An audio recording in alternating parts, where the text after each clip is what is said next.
I know you can't get any you sound better like than all that. those idiots. Well, out no. there. It's concerning because I don't believe playing like this will allow them to beat New England, Green Bay, Pittsburgh and Pittsburgh.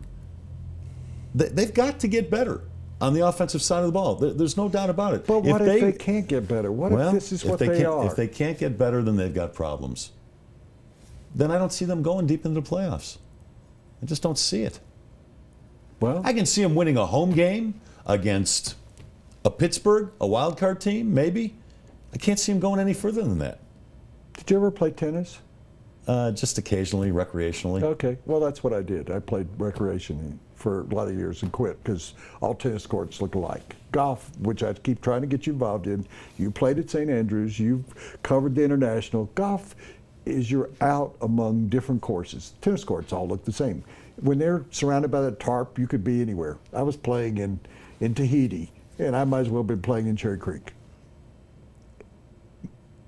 I would say 80% of the time when I stepped on a tennis court, the only way I could win was to be lucky, that the other person broke their ankle or something, that I just wasn't good enough to win.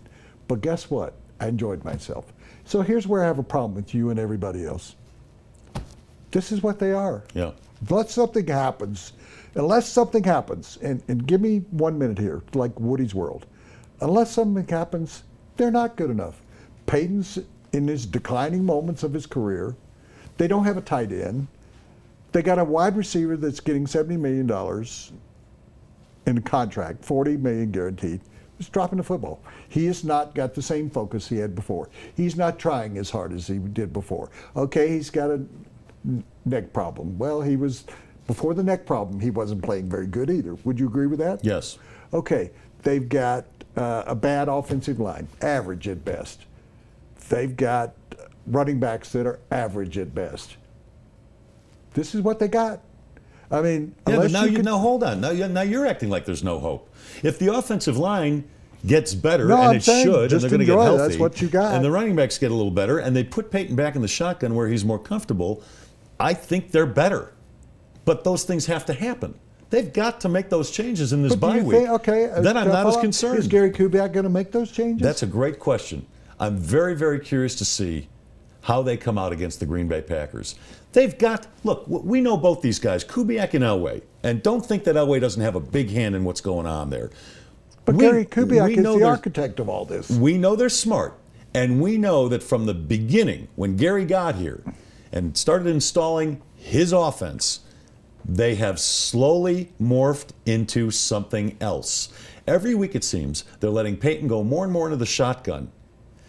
And I'm curious to see if against Green Bay in 2 weeks, they will come out and this will look virtually like the Peyton Manning offense from the last 3 years. It needs to happen. How do they not understand? Again, we know they're smart people. How do they not understand that what's going on right now is not good and is not working? And if he wants to make his quarterback happy and make his quarterback more comfortable, as he says he does, they've got to get back to that. Here's the question, though, Woody. Will John Elway allow it? Allow what? Will John Elway allow Gary Kubiak to put Peyton Manning back in the shotgun and kind of say about the running game, you know what, we'll just do what we can in the running game, but we need to make our quarterback more comfortable?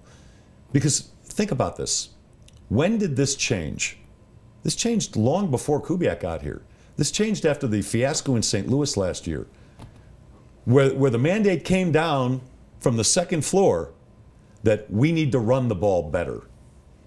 And then he goes and hires Gary Kubiak, who he knows wants to run the ball better. And he brings in that offense. John Elway's fingerprints are all over this. And I think Gary Kubiak is caught in the middle of this. Manning knows that John Elway's fingerprints are all over this. But Manning can't go to war with Gary because Gary has to do John's bidding. Well, no. I think that's the dynamic that's working that's here. I think you're simplifying that too much when you go, oh, this is... John Elway hired somebody to do what he wanted to do. That's what I said. No, but you're saying it's not Gary Kubiak. He hired a guy that was successful doing this as an offensive coordinator, both here and to some extent in Houston. Got them in the playoffs. They were underachievers, and they did it in Baltimore. So when you say John Elway's got his thumb, no, John Elway's thumb is not like it was at the end of last season where he said, John Fox said, here, Adam Gase, here's what I want to happen. I think Gary and John are close enough and close enough friends that Gary goes to him and says, you know, this isn't working, John. We've got to do something. Do you think John Elway's going to say, no, I want it to keep going the way I want it to? I think John will listen to Gary, and I think John will know that that's coming from Peyton as well. And I think John needs to allow it to happen.